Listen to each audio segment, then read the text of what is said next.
The Bible, a revered text for billions worldwide, holds a treasure trove of historical narratives that extend far beyond the familiar stories of Abraham, Moses, and David. Within its pages lies a hidden legacy, the stories of powerful African kings and queens whose reigns shaped the ancient world. According to the Bible, all present-day people are descendants of Noah's three sons, Shem, Ham, and Japheth. This includes black individuals and those with dark skin, whose lineage can be traced back to Ham.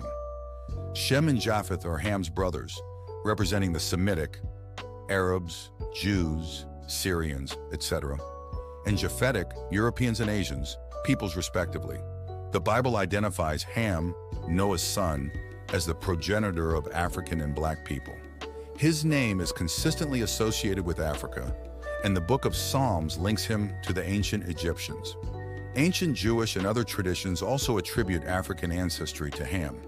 The concept of Ham's children consistently points to African regions, areas, and people.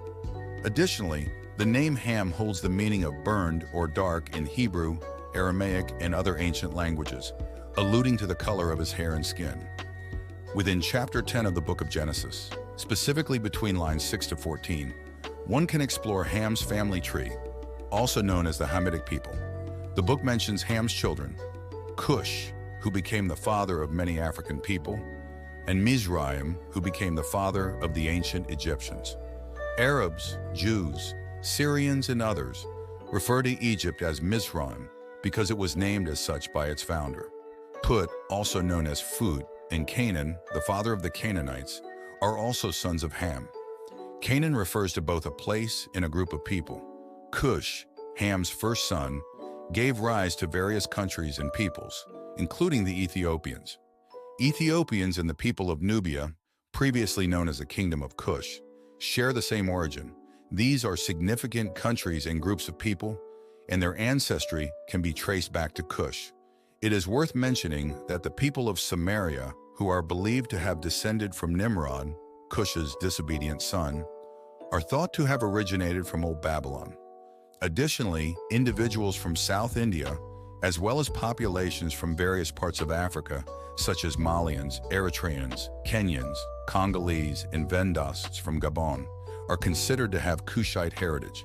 In the biblical context, the term Kush is often associated with Ethiopia, Sudan, and Africa, signifying Ethiopia or black in its original language. Mizraim, another of Ham's children, is believed to be the ancestor of the ancient Egyptians and many people in North Africa, including the dark-skinned Tuaregs and Berbers. Semitic peoples such as Arameans, Arabs, and Israelites refer to Egypt as Mizraim. Psalm 78, verse 51, mentions that God struck the firstborn in Egypt, the first fruits of manhood in the tents of Ham. Ham also had a son named Put or Phut, born after Mizraim. Put derives from a word meaning landmark and pertains to clan hunters in Africa. Put is considered the father of the Black Libyans and several other African peoples. Regarding the infamous curse of Ham, or the curse of Canaan, many people have misconstrued the narrative in Genesis chapter 9.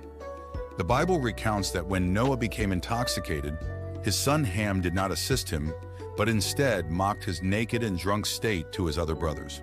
However, this text can be interpreted in multiple ways, and it is not the focal point of this narrative. Noah placed a curse on one of Ham's sons, Canaan. While Noah's actions may seem exaggerated, it was a grave matter to disrespect one's father during that period, almost akin to a religious duty. Although Noah's drunkenness appears to be accidental, resulting from his discovery of wine made from grapes which had never been made before, he unknowingly became intoxicated. As a consequence, God did not punish him. It is essential to recognize that Ham and his three other children, Kush, Mizraim, and Put, are all believed to be the progenitors of various African and black populations. The Bible, through its genealogical accounts, connects these individuals to the ancient peoples of Africa, including the Egyptians, Ethiopians, and other African nations. However, it is important to approach these narratives with an understanding of their historical and cultural context, as they represent ancient perspectives and beliefs. It is worth noting that the Bible is not the sole historical or anthropological source for understanding the origins and history of Black and African peoples. Scholars and researchers draw from a wide range of disciplines, including archaeology, linguistics, genetics, and oral traditions, to piece together the complex tapestry of human history. As our knowledge of the past continues to evolve, it is crucial to engage in ongoing research and dialogue to gain a more nuanced understanding of the origins, migrations, and cultural developments of Black and African peoples. It is crucial to emphasize that interpreting the Bible in a way that suggests African people were cursed is a grave mistake and a misinterpretation. The individual who is cursed in the Bible is Canaan, the grandson of Ham, and not all African people. Ham, who is believed to be the ancestor of people in Africa and South India, was born before the flood and lived a remarkably long life compared to most people. He had the opportunity to witness the 5th and 6th generations of his family and ancestors. Interestingly, similar to his brother Shem, Ham also lived to be around 600 years old, or possibly even older. While the exact age of Ham is not specified in the Bible, he likely lived at least 600 years. The location of Ham's burial site remains uncertain, with various theories and studies suggesting different possibilities. Some propose that his tomb could be in Ethiopia or even Nubia, while others suggest Mesopotamia, where the Sumerians lived. However, the prevailing belief is that Ham's tomb is in Africa, specifically in Sudan or Ethiopia. Some even speculate that he might be buried in Egypt, a land known for its ancient secrets and the ongoing discoveries of millennial burials. The Book of Jubilees provides additional details about Ham's later years and the events involving Noah's family and the lineages of Ham, Shem, and Japheth. This ancient Jewish manuscript, which was considered authoritative during the time of Christ, describes Ham's displeasure when his youngest son Canaan chose to settle in the land of Shem, which is now known as Israel. Ham and his other sons disagreed with Canaan's desire to claim those lands for himself. According to the Book of Jubilees, Ham, Kush, Mizraim, and others did not support Canaan's decision to reside in Shem's territory, as they believed that the lands in Africa were meant for Ham's descendants. Despite their objections, Canaan chose to remain in the land against his father and brother's wishes.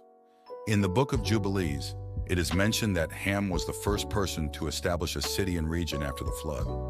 He named the place Malek after his beloved wife. It is important to approach these ancient texts with careful consideration of their cultural and historical context.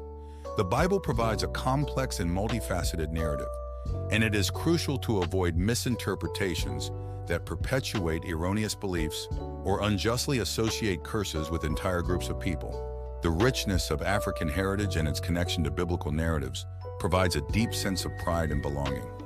Recognizing the ancient and regal lineage of African peoples fosters a sense of identity and continuity.